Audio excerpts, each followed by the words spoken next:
I'm building a professional music recording and production studio for 10 cents per follower. Yesterday, I gained 0 followers. That means $0 to add to my studio. Not a problem. I went to Facebook Marketplace to see what I could find for $0. Old organs, especially if they were somewhat broken, are not only free, they would pay you money to buy this plant wall. And it looks I used an old MIDI encoder to turn the keys into a MIDI control. This is a kid's guitar that I got for free.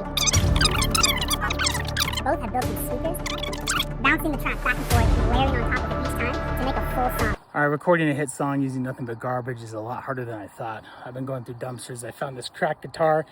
We're going to tune it down. We're going to use it for a bass. I think it works. And then I got this orange bucket. We can amplify the bass frequencies through the cassette tape player and thicken the sound. It's going to be pretty good. Let's go back to the studio. Alright, let's cook. We're going to rely on 4 main things to make a good song out of trash.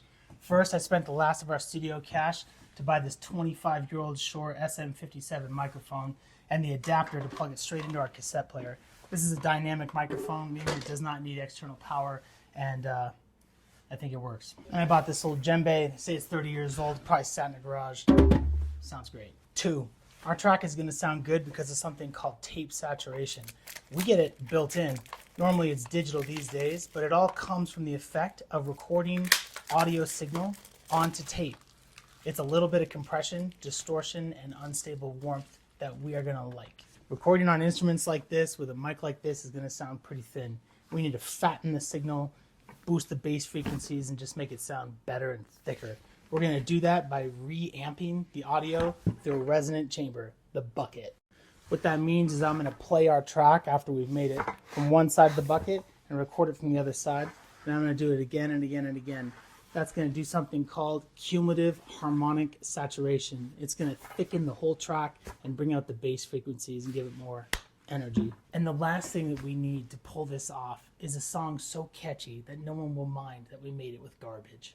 Bringing us to the secret Panda Strike formula to make a song that you can't get out of your head. A core note and driving rhythm.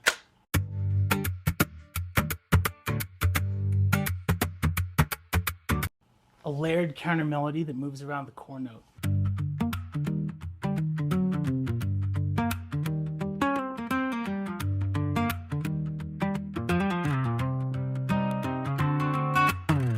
A syncopated rhythmic hook. Then we need a good bass beat. This one I got by throwing a hacky sack into the bucket and then hitting it with my hand and then reamping the signal like I said, and you can hear it getting deeper and thicker and deeper. This actually took me about 2 hours to get the timing right, but here's what we got so far.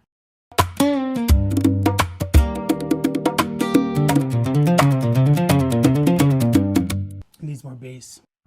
Now we're here.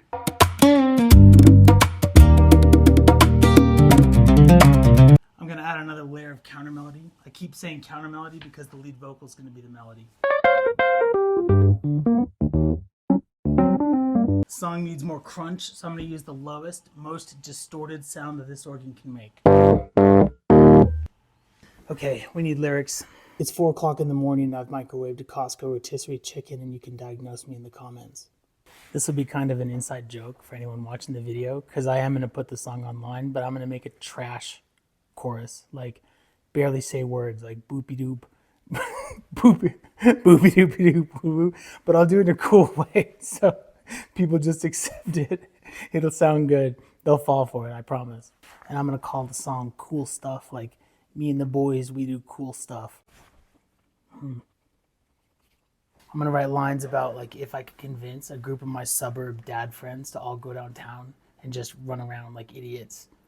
That's going to be most of the song. And then maybe some lines about the studio, our trash studio. In fact, maybe I'll say the song will be Cool Stuff, like live from Trash Studio, and we'll see if people figure it out. I've been down here for hours and hours and hours working on the same song. When my lovely family wakes up, I am going to get in trouble. Me and the boys, we do cool stuff every day, bet super cool, never enough.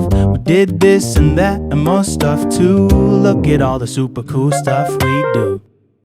I'm going to go work on 2 good verses and a trash chorus. Stay tuned.